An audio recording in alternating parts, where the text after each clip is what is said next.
आउज़ुबिल्लाहिमिनश्शैतानिर्रजीम बिस्मिल्लाहिर्रहमानिर्रहीम। मेरा नाम है मोहम्मद वैस। मेरे चैनल का नाम है स्काई इमिग्रेशन कंसल्टेंट्स। इसके बाद आप मेरी वीडियो देख रहे हैं मेरे YouTube channel sky immigration consultants और मेरे Facebook page sky immigration consultants पे। अल्हम्दुलिल्लाह फ्रांस वीज़ा अप्रूव।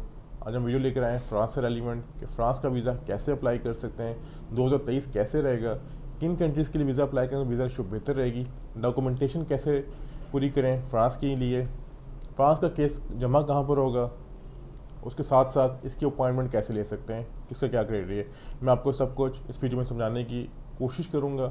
पहले मैं बात करता हूँ फ्रांस के वीज़े की। अल्हम्दुलिल्लाह 2023 एक बहुत अच्छा साबित हो रहा है स्काई इमिग्रेशन कंसल्टेंट्स के लिए।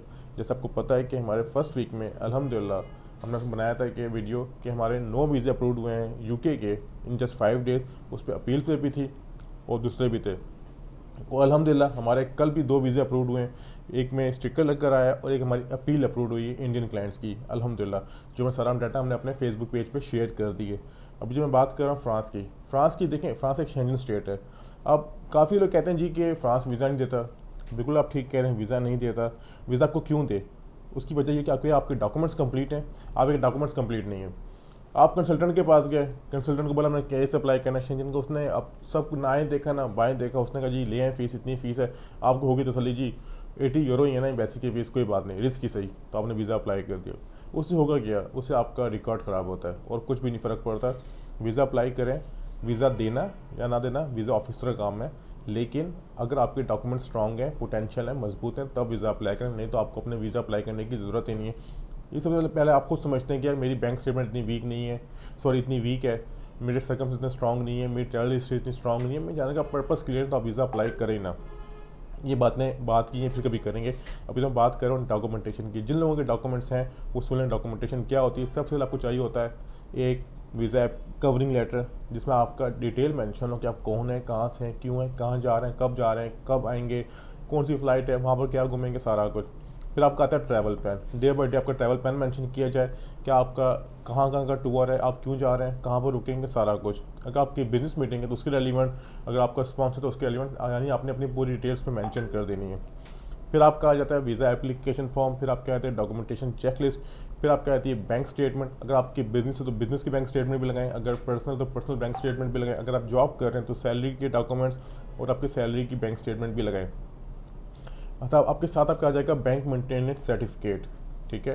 फिर आपका आ जाएगा अगर आप सिंगल हैं तो एफआरसी, अगर मैरिड है तो एमआरसी, अगर आपके पास एमआरसी नहीं है तो एफआरसी में जिसमें आपकी 20 बच्चे शो रहे हो वही शो करते हैं। एफआरसी होता है फैमिली रजिस्ट्रेशन सर्टिफिकेट और एमआरसी होता है मैरिज रजिस्ट्रेशन सर्टिफिकेट।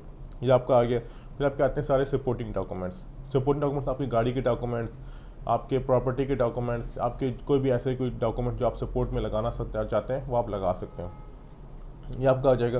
फिर आपका आ जाएगी travel insurance, hotel reservation, ticket reservation, या हमें सब कुछ ऐड करना है। इसके अलावा जो अगर आप बिजनेस कर रहे हैं, अगर आपके टैक्स के डॉक्यूमेंट्स हैं, चैम्बर के डॉक्यूमेंट्स हैं, अपने साथ वो भी ऐड करने हैं। इसके अलावा अगर मैं डॉक्यूमेंट्स यहाँ पर मेंशन करना भूल गया हूँ तो उसके लिए माजरत, लेकिन आपको सारे डॉक्यूमेंटेशन की चेक लिस्ट गूगल से, फ्रांस की बेसिक वेबसाइट से आपको आराम से मिल जाती है।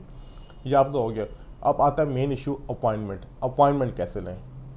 लेकिन इसके लिए बताता हूँ आपको मैं कि जो फ्रांस की एम्बेसी जस्ट और जस्ट इस्लामाबाद में, आपका केस इस्लामाबाद में ही जमा होता है।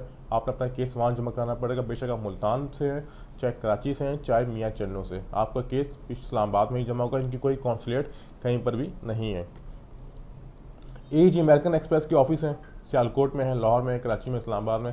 वहाँ पर आपको जाना पड़ेगा एक डमी सा फॉर्म लेके, डमी वीज़ा एप्लीकेशन फॉर्म, अपने ओरिजिनल आईडी कार्ड और पासपोर्ट, ठीक है। उनके पास जाएंगे, कहेंगे जी मेरा है तो मुझे अपॉइंटमेंट चाहिए। वो आपसे फ़ीस चार्ज करेंगे, जो उनकी फ़ीस होती है 2000 से 2200 के दरमियान, मुख्तलिफ सिटीज़ की मुख्तलिफ है। वो आपको चार्ज करेंगे, आपको एक स्लिप दे देंगे, आपने पेमेंट वो करनी है जो उसकी स्लिप पे मैंशनड है। आपने फिर अपॉइंटमेंट लेके फ़लाँ तारीख का वेट करना है, अपने कंसल्टेंट को बताना है कि यार मेरी फ़लाँ तारीख की डेट है, इस मुताबिक मुझे आप ट्रैवल प्लान मेरा केस रेडी कर दें। वो आपको अकॉर्डिंगली उसका केस रेडी कर देगा। तो एम्बेसी चले जाएंगे, वहाँ पर आप जाएंगे तो आपका इंटरव्यू कंडक्ट होगा। जो पाकिस्तानी बैठे हैं आप ये सवाल पूछते हैं कि जिस इंटरव्यू में क्या पूछा जाता है। इंटरव्यू में आपसे मैथमेटिकल, सोशल स्टडीज़ या फिर बायोलॉजी के आपसे सवाल भी नहीं पूछे जाएंगे। आपसे सवाल वो पूछे जाएंगे जो आपसे रेलिवेंट हैं। रेलिवेंट मुनास मेरी है, आपको होटल का नाम क्या है, कितना एक्सपेंस है, क्यों जा रहे हैं, पाकिस्तान में क्या करते हैं, जाने का पर्पज़ क्या है, वापस कब आएंगे, यानी जो जो आपके डॉक्यूमेंट्स आप साल के जा रहे हैं उनसे रेलिवेंट वो आपसे पूछेंगे, कहेंगे आपको ठीक है चले जाएँ। आपको कॉल आ जाएगी 2 से 3 वीक्स में कि आपका पासपोर्ट आ गया, कलेक्ट कर लें। अब उस पर डिपेंड करता है आपका वीज़ा लगा है या नहीं लगा। अगर तो वीज़ा लग गया दैट्स रियली गुड, अगर नहीं लगा अनफॉर्चुनेटली तो आप उसकी अपील का राइट रखते हैं और आपको अपील करनी चाहिए और करनी पड़ती भी है, मेरा मशवरा है आपको। ठीक है, इस दौरान आपका टोटल एक्सपेंस कितना आया, अब मैं उसकी बात करता हूँ। अगर हमसे केस रेडी करवाते हैं तो हमारी फीस है पाकिस्तानी जस्ट और जस्ट 25,000, 25,000 रुपये। एम्बेसी की फ़ीस है 80 euro, depends upon euro rate. You can say that it's must be 18 से 19,000 रुपये हो जाएगी। ठीक है, आपका ये एक्सपेंस हो गया, यानी आपकी 2,000 रुपये की, यानी आपका टोटल 40 से 45,000 आपका एक्सपेंस आ जाता है अगर हमसे केस रेडी करवाते हैं। लेकिन बाद में ये शेयर कर दूँ कि स्काई इमिग्रेशन कंसल्टेंट्स किसी किस्म की कोई गारंटी और अश्योरिटी नहीं देता वीज़ा ग्रांट होने की। जिस तरह आज हमारे वीज़ा ग्रांट हुए हम थोड़ी देर अपने फेसबुक पेज पे अपलोड कर देंगे। अभी हमारे पास पहुंचे नहीं है, हमें जस्ट मैसेज आया पासपोर्ट रिसीविंग का, अल्हम्दुलिल्लाह सक्सेस रही है।